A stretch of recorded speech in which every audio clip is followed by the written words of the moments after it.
Special focus. ఇక అంతరిక్షం ఏ ఒక్కరి సొత్తు కాదు.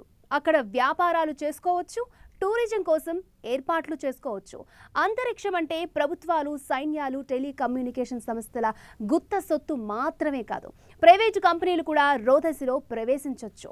ఒకప్పుడు భూ పరిశీలనకు, ప్రయాణ మార్గ నిర్దేశానికి, ఉపగ్రహ ప్రయోగాలకు పరిమితమైన అంతరిక్ష కార్యకలాపాలు ఇకపై రోదసి పర్యటనకి, గ్రహ శకలాల్లో ఖనిజాల తవ్వకానికి విస్తరించనున్నాయా? అంతరిక్ష పరిశోధనల్లో ప్రైవేటు భాగస్వామ్యంతో ఎలాంటి మార్పులు రాబోతున్నాయి?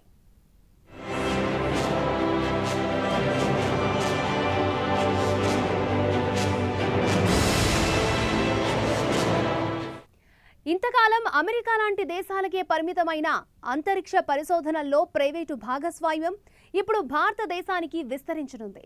కేంద్రం తీసుకున్న నిర్ణయంతో ప్రైవేటు రంగ సంస్థలు ఇస్రోతో కలిసి పనిచేసేందుకు వీలు చిక్కనుంది.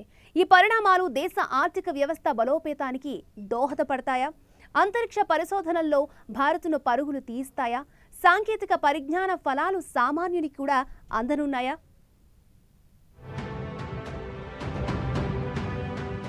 అంతరిక్షంలో ఎన్నో అద్భుతాలున్నాయి. వాటిని తెలుసుకునేందుకు నిత్యం పరిశోధనలు కొనసాగుతూనే ఉన్నాయి.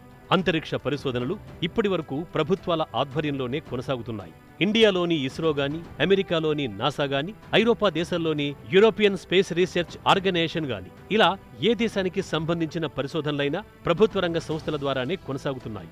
కానీ ఇప్పుడు అంతరిక్ష పరిశోధనల్లో కూడా ప్రైవేటు భాగస్వామ్యానికి అవకాశాలిచ్చేందుకు ప్రభుత్వాలు సిద్ధమవుతున్నాయి. ఇందులో భాగంగా భారత కేంద్ర ప్రభుత్వం కూడా ఇస్రో పరిశోధనల్లో ప్రైవేటు రంగ సంస్థలకు భాగస్వామ్యాన్ని కల్పిస్తూ కేంద్ర కేబినెట్ నిర్ణయం తీసుకుంది.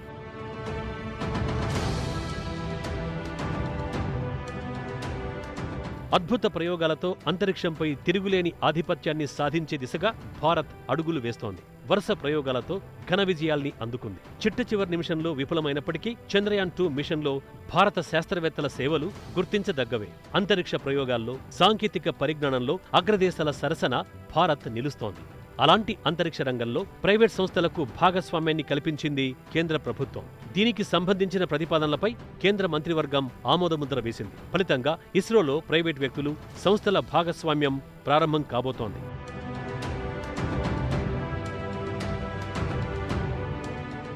అంతరిక్ష రంగంలో ప్రైవేటు భాగస్వామ్యాన్ని కల్పించాలనే నిర్ణయాన్ని ఇస్రో వర్గాలు ఆహ్వానిస్తున్నాయి. ప్రభుత్వ నిర్ణయం వల్ల అంతరిక్ష సాంకేతిక పరిజ్ఞానం మరింత అభివృద్ధి చెందుతుందని భావిస్తున్నాయి. స్పేస్ టెక్నాలజీలో వినూత్నమైన ఆవిష్కరణలకు అవకాశం చిక్కుతుందని అంటున్నాయి. ఈ రంగంలో భారత్ ఇప్పటికే అనేక ఘన విజయాల్ని నమోదు చేసిందని, ప్రైవేటు భాగస్వామ్యాన్ని ప్రోత్సహించడం వల్ల మరిన్ని ఘన విజయాలు అందుకోవడానికి వీలుంటుందని అంచనా వేస్తున్నాయి. ప్రభుత్వ నిర్ణయంతో అంతరిక్ష పరిజ్ఞానాన్ని మరిన్ని రంగాలకు విస్తరింపచేయొచ్చు. దేశ ఆర్థికాభివృద్ధికి వెన్నెముకగా ఉన్న రంగాల్లో పురోభివృద్ధిని సాధించవచ్చని నిపుణులు అంటున్నారు. వ్యవసాయం వంటి రంగాలకు అంతరిక్ష పరిజ్ఞానాన్ని విస్తరింపచేయడానికి ప్రైవేటు భాగస్వామ్యం ఉపకరిస్తుందని భావిస్తున్నారు. స్పేస్ టెక్నాలజీని గరిష్ట స్థాయిలో వినియోగించుకోవడానికి, దాని ఫలాలను సామాన్యులకు అందజేయడానికి ఉపయోగపడుతుందని చెబుతున్నారు. ముఖ్యంగా రక్షణ రంగాన్ని మరింత బలోపేతం చేయవచ్చని ఇస్రో చైర్మన్ శివన్ అభిప్రాయపడుతున్నారు. అంతరిక్ష ప్రయోగాల్లో అంతర్జాతీయ ప్రమాణాలకు ధీటుగా భారత్ ఎదిగేందుకు ప్రైవేటు భాగస్వామ్యం దోహదం చేస్తుందంటున్నారు.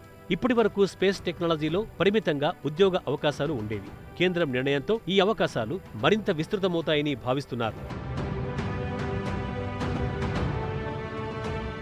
ప్రైవేటు భాగస్వామ్యాల్ని గుర్తించడంలో ఇస్రోను నోడల్ ఏజెన్సీగా కేంద్రం ప్రకటించింది. కేంద్ర ప్రభుత్వ మార్గదర్శకాలకు అనుగుణంగా ప్రైవేటు భాగస్వాములను ఇస్రో ఎంపిక చేస్తుంది. అంతరిక్ష పరిశోధనల రంగంలో ప్రైవేట్ రంగానికి ప్రోత్సాహం అందించేందుకు వీలుగా Indian National Space Promotion and Authorization సెంటర్ను ఏర్పాటు చేస్తోంది. భారత అంతరిక్ష సంస్థ మౌలిక సదుపాయాల్ని ప్రైవేట్ సంస్థలు ఉపయోగించుకునేందుకు ఇది అవకాశం కల్పిస్తుంది. ఇస్రోలో అంతర్భాగంగా ఇన్స్పేస్ గతంలోనూ ఉంది. దాన్నిప్పుడు మరింతగా విస్తరిస్తున్నారు. ఇస్రో ప్రాజెక్టులు, మిషన్లు యథావిధిగా కొనసాగుతాయి. అంతరిక్ష పరిశోధనలు, ప్రయోగాలకు సంబంధించి నిర్ణయాధికారం ఇస్రోకే ఉంటుంది.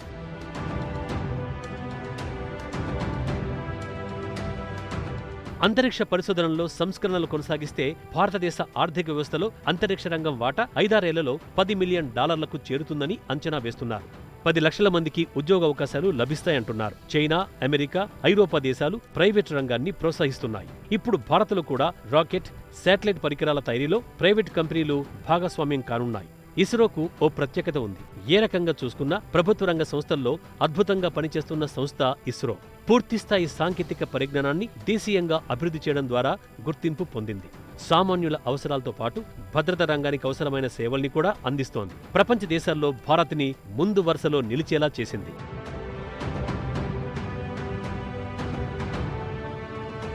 హైటెక్ R&Dతో పాటు టెలి ఎడ్యుకేషన్, టెలిమెడిసిన్, విపత్తు నిర్వహణ, వ్యవసాయం, మత్స్య, మౌలిక సదుపాయాల అభివృద్ధి వంటి సామాజిక ప్రయోజనాల కోసం ఇస్రో పనిచేస్తోంది.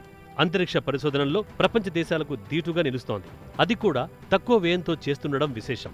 అంతరిక్ష పరిశోధనల్లో భాగంగా చంద్రయాన్తో పాటు అంగారకుడిపై కూడా దృష్టి సారించి దూసుకెళ్తోంది. ఇప్పటి వరకు చేపట్టిన ప్రయోగాలన్నీ అతి తక్కువ బడ్జెట్తోనే పూర్తి చేయడం ద్వారా ప్రపంచ దేశాల దృష్టిని ఆకర్షించింది ఇస్రో.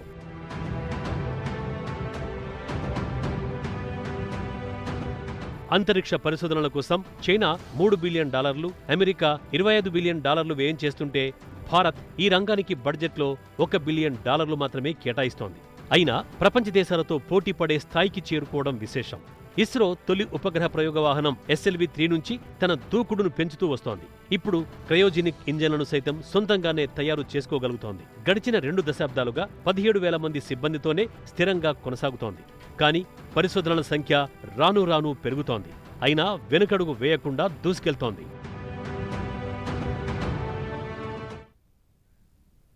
కోట్లాది డాలర్ల రాబడినిచ్చే కమర్షియల్ శాటిలైట్ లాంచింగ్స్, కాసుల వాన కురిపించే స్పేస్ టూరిజం, అంతరిక్షంలో తవ్వుకున్నోడికి తవ్వుకున్నంత ఖనిజాలు. భవిష్యత్తు ఇలానే ఉండబోతోందా? అంతరిక్షంలో వ్యాపారాలు జోరందుకోనున్నాయా? ప్రైవేటు భాగస్వామ్యంతో అంతరిక్ష పరిశోధనలు కొత్త పుంతలు తొక్కనున్నాయా? స్పేస్ ఎక్స్ రాకెట్ ప్రయోగం ఎలాంటి పరిణామాలకు దారి చూపనుంది? Liftoff of the Falcon 9 and Crew Dragon. Go NASA, go SpaceX, Godspeed, Bob and Doug. అంతరిక్షయానం ఇన్నాళ్లు అదో కలల ప్రపంచం. దేశాల, ప్రభుత్వాల సంస్థలతోనే అంతరిక్షంలోకి వెళ్లాల్సుంటుంది. ప్రపంచంలోని కొన్ని దేశాల్లో ఇప్పటికే అంతరిక్ష పరిశోధనల్లో ప్రైవేట్ సంస్థలు భాగస్వాములుగా వచ్చి చేరాయి. ఓ ప్రైవేట్ కంపెనీ స్పేస్ ఎక్స్ పేరుతో ప్రపంచంలోనే తొలిసారి ప్రైవేట్ అంతరిక్షయానాన్ని చేపట్టింది. రాబోయే రోజుల్లో అంతరిక్ష ప్రయోగాల్లో పెట్టుబడులు విస్తరించేందుకు, కొత్త అన్వేషణలు చేసేందుకు, సామాన్యులు సైతం విమానం ఎక్కినట్టు అంతరిక్షంలోకి వెళ్లగలిగేందుకు ఈ ఘట్టం దోహదపడుతుందని నిపుణులు చెబుతున్నారు. స్పేస్ ఎక్స్ సంస్థ వ్యవస్థాపకులు ఎలాన్ మస్క్ నేతృత్వంలో ఈ తొలి ప్రైవేట్ అంతరిక్ష యాత్ర చేపట్టింది. క్రూ డ్రాగన్ అనే మానవ సహిత క్యాప్సూల్ను ప్రయోగించారు. ఇందులో 2 వ్యోమగాములను అంతరిక్షంలోకి పంపించారు. అమెరికా అంతరిక్ష పరిశోధన సంస్థ ఆధ్వర్యంలో ఈ ప్రయోగం నిర్వహించారు. స్పేస్ రంగంలో ప్రైవేట్ పెట్టుబడులను ప్రోత్సహించడంలో భాగంగా నాసా ఈ ప్రైవేట్ కంపెనీలకు అవకాశమిచ్చింది. స్పేస్ ఎక్స్ సంస్థ రూపొందించిన వాహక నౌక భూ వాతావరణాన్ని దాటి అంతరిక్షంలోకి చేరడానికి 12 నిమిషాల సమయం పట్టింది. ఆ గడువు విజయవంతంగా ముగియడంతో అంతరిక్షంలోకి వ్యోమగాముల్ని పంపిన మొదటి ప్రైవేట్ సంస్థగా స్పేస్ ఎక్స్ నిలిచింది. వీరి ప్రయాణానికి దాదాపు 19 గంటలు పట్టింది. ఇప్పుడు స్పేస్లోకి, ఆ తర్వాత రాబోయే రోజుల్లో చంద్రుడిపైకి, ఆ తర్వాత మార్స్ పైకి వెళ్లేందుకు స్పేస్ ఎక్స్ ప్రణాళికలు చేస్తోంది. స్పేస్ ఎక్స్ కు ఇస్రోకు చాలా సారూప్యతలున్నాయి. 2 ఏకీకృత వ్యవస్థను కలిగున్నాయి. వాణిజ్యపరంగా లభించే చాలా చిన్న వస్తువులు లేదా భాగాలు మాత్రమే ఉపయోగిస్తాయి. ఇన్నేళ్లుగా ఇస్రో అనుసరిస్తున్నది ఇదే. నాసా మోడల్తో పోల్చితే ఖర్చు తగ్గింపునకు దారితీసిన ఏకైక అంశం ఇదేనని స్పేస్ ఎక్స్ పేర్కొంది. స్పేస్ ఎక్స్ దాదాపు 800 మిలియన్లను అభివృద్ధి వ్యయంగా ఖర్చు చేసింది. కిలోకు $11,000 చొప్పున ఖర్చు చేసింది. భారతదేశంలో GSLV MK3 ఒకే తరగతికి చెందింది. స్పేస్ ఎక్స్ అభివృద్ధి వ్యయం సుమారు $300 మిలియన్. పేలోడ్ డెలివరీ ఖర్చు కిలోకి $5,000. ఇది అమెరికాలో ఇతర పోటీదారులు గాని, నాసా ఖర్చుతో గాని పోల్చి చూస్తే సగం కంటే తక్కువని స్పేస్ ఎక్స్ చెబుతోంది. ఇప్పటికే స్పేస్ ఎక్స్ $1 బిలియన్ ఆర్డర్లు సంపాదించుకుంది. వైజ్ఞానిక ప్రపంచంలో ప్రగతిశీల పరిణామాలు సంభవించినప్పుడు ఆహ్వానించాల్సింది. Made in India space shuttle కు శైశవ దశ లాంటి రీయూజబుల్ లాంచ్ వెహికల్ టెక్నాలజీ డిమాన్స్ట్రేటర్ను ఇస్రో విజయవంతంగా పరీక్షించడం భారతీయులు గర్వించదగ్గ విషయం. ఈ స్వదేశీ పునర్వినియోగ వాహక నౌక పూర్తి స్థాయిలో అందుబాటులోకి రావడానికి మరో దశాబ్దం పడుతుంది. ఇదే సమయంలో రీయూజబుల్ రాకెట్ సైన్స్ లో అమెరికా కేంద్రంగా వస్తున్న వినూత్న మార్పులు ఇస్రోకు గట్టి సవాళ్లు విసిరబోతున్నాయి. ఏరోస్పేస్ రీసెర్చ్ అండ్ డెవలప్మెంట్ కి నిధుల కేటాయింపు పరంగా నేడు పెద్ద దేశాల ప్రభుత్వాలు సైతం వెనక్కు తగ్గుతున్నాయి. మరోవైపు భారీ పెట్టుబడులు, కట్టింగ్ ఎడ్జ్ టెక్నాలజీస్తో గ్లోబల్ స్పేస్ ఇండస్ట్రీని ఏలడానికి ప్రైవేట్ సంస్థలు పోటీ పడుతున్నాయి. కోట్లాది డాలర్ల రాబడినిచ్చే కమర్షియల్ శాటిలైట్ లాంచింగ్స్, కాసుల వాన కురిపించే స్పేస్ టూరిజం వైపు ఆ సంస్థలు దృష్టి సారిస్తున్నాయి. ఇప్పుడు భారతదేశంలో కూడా అలాంటి పరిస్థితులు రాబోతున్నాయి. రిమోట్ సెన్సింగ్ శాటిలైట్లు, అంతర్జాతీయ అంతరిక్ష కేంద్రం, హబుల్ స్పేస్ టెలిస్కోప్ల వంటివి దిగువ కక్ష నుంచి కమ్యూనికేషన్ ఉపగ్రహాలు, భూస్థిర కక్ష నుంచి సేవలందిస్తున్నాయి. కార్గో వ్యోమగాములను అంతరిక్ష కేంద్రానికి, ఉపగ్రహాల్ని రకరకాల కక్షలకు చేర్చాలన్నా, గ్రహాంతర పరిశోధనల కోసం ల్యాండర్లు, రోవర్లు, ఇతర ప్రాప్స్ ప్రయోగించాలన్నా కార్బన్ లైన్ దాటాలి. భూమి ఆకర్షణ శక్తిని ఛేదిస్తూ వినువీధికి దూసుకెళ్లగల ప్రచోదన శక్తి రాకెట్లకే సాధ్యం. ఇస్రో ఉపయోగిస్తున్న PSLV, GSLV, American Atlas, Delta, Russian Soyuz, Proton, European Ariane, Chinese Long March, ఇలా ఇవాళ ఉన్నవన్నీ ఎక్స్పెండబుల్ రాకెట్లే. ఒకసారి ప్రయోగానంతరం ఇవి మళ్లీ పనికి రాకుండా కూలిపోతాయి. దీంతో బోల్డంత సొమ్ము వృధా అవుతోంది. పదే పదే వినియోగించగల రాకెట్ల తయారీతో ఈ వ్యయాన్ని తగ్గించి చౌకగా రోదసీని అందుకునే ఉద్దేశంతో పునర్వినియోగ వాహక నౌకల టెక్నాలజీ ఆవిర్భవించింది. ఇక రాబోయే RLVల జాబితా చాలా ఎక్కువగానే ఉంది.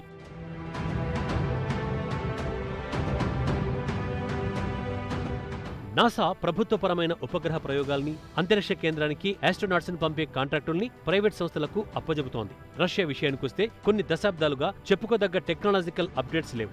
నాసా స్పేస్ షటిల్స్ రిటైర్ అయ్యాక తన సోయజ్ నౌకల్లో అంతరిక్ష కేంద్రానికి కార్గో, వ్యోమగాముల్ని పంపడానికే డబ్బు లేక రష్యా దిక్కులు చూస్తోంది. 22 యూరప్ దేశాలు ఉమ్మడిగా నెలకొల్పిన యూరోపియన్ స్పేస్ ఏజెన్సీ కూడా నిధుల కోసం వెంపర్లాడుతోంది. సరిగ్గా ఇలాంటి పరిస్థితుల్లో ఇద్దరు సిలికాన్ వ్యాలీ .com టెకీలు పునర్వినియోగ వాహక నౌక చరిత్రను తిరగరాశారు.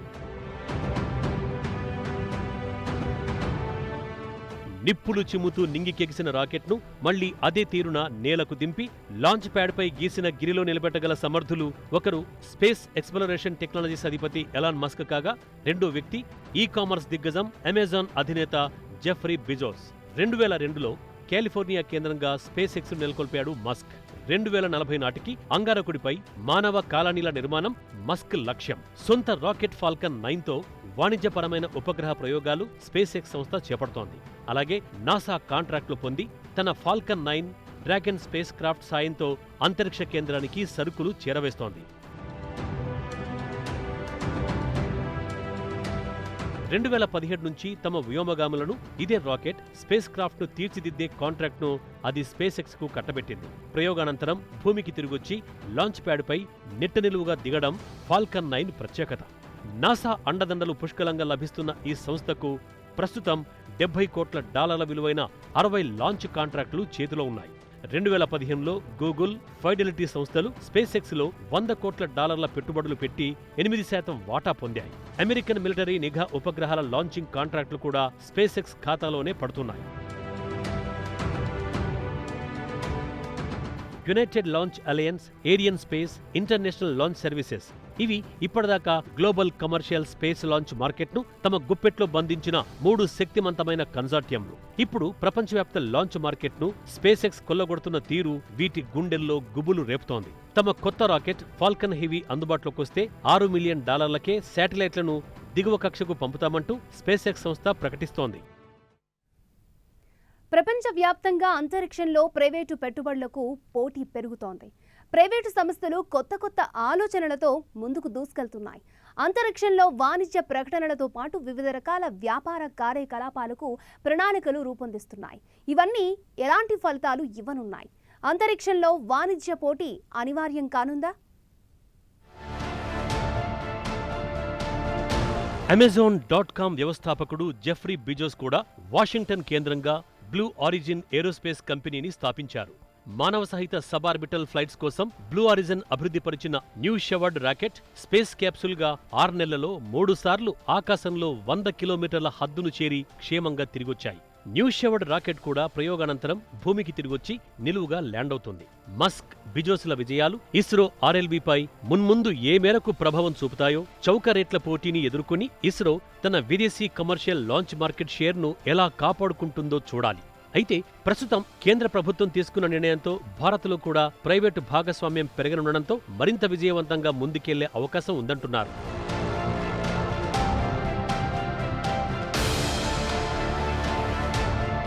2016-2025 మధ్యకాలంలో ప్రపంచ దేశాలు మొత్తం 1450 కొత్త ఉపగ్రహాల్ని అంతరిక్షంలోకి ప్రయోగించనున్నాయని, ఈ మార్కెట్ విలువ $25 కోట్ల యూరో కన్సల్ట్ సంస్థ అంచనా వేసింది. అంతరిక్ష సాంకేతికత విలువ రాగల 30 ఏళ్లలో $33,900 కోట్ల నుంచి $2.7 లక్షల కోట్ల పెరుగుతుందని బ్యాంక్ ఆఫ్ అమెరికా లెక్కగట్టింది. ఈ సాంకేతికత సృష్టి, వినియోగంలో 80 దేశాలు నిమగ్నమయ్యాయి. అంతరిక్షంలో అగ్రశ్రేణి దేశాల్లో భారత్ కూడా ఉంది. భారత్లోనూ ప్రైవేటు భాగస్వామ్యం పెరగనుండడంతో ప్రపంచంతో పోటీ పడేందుకు వీలు చిక్కింది.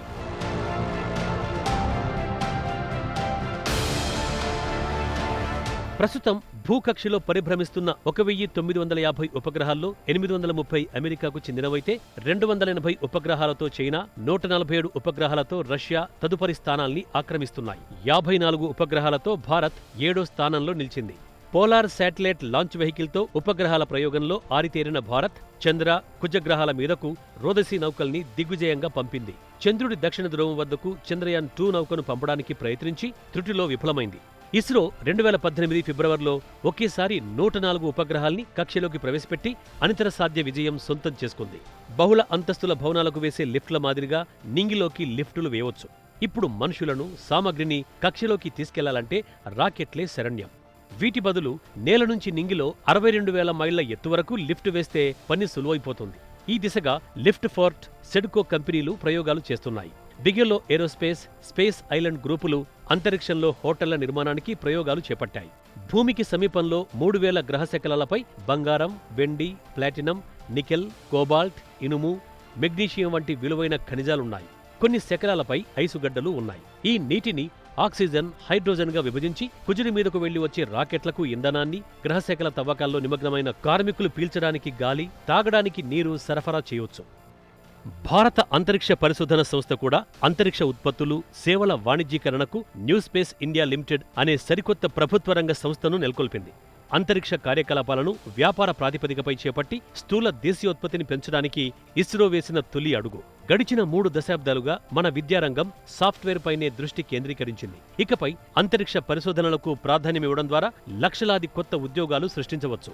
అందుకోసం పాఠశాల స్థాయి మొదలు విశ్వవిద్యాలయ స్థాయి వరకు పాఠ్య ప్రణాళికల్లో అంతరిక్ష శాస్త్రాన్ని ముఖ్యాంశం చేయాలని నిపుణులు సూచిస్తున్నారు. ఈ రంగంలో భవిష్యత్తులో పెద్ద ఎత్తున ఉపాధికి అవకాశాలున్నాయి.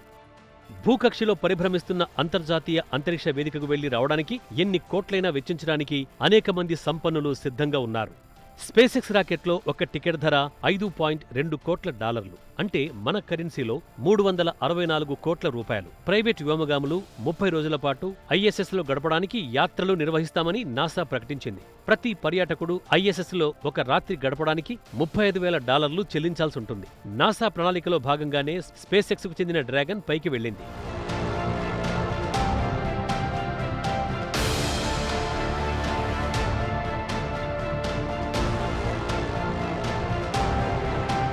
కేవలం 50 లక్షల రూపాయలతో క్యూబ్ శాట్స్ అనే మినీ ఉపగ్రహాలు నిర్మించి అంతరిక్షంలోకి ప్రయోగించాలని రష్యాలో స్టార్ట్ రాకెట్ అనే స్టార్టప్ కంపెనీ ప్రతిపాదిస్తోంది.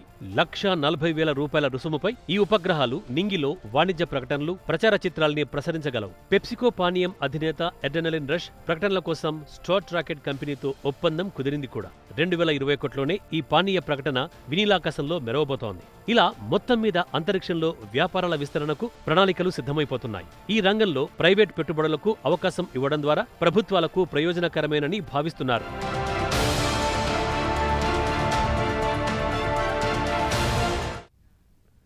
ఇవి special focus details. Keep watching 10 TV. జనం కోసం, నిజం కోసం.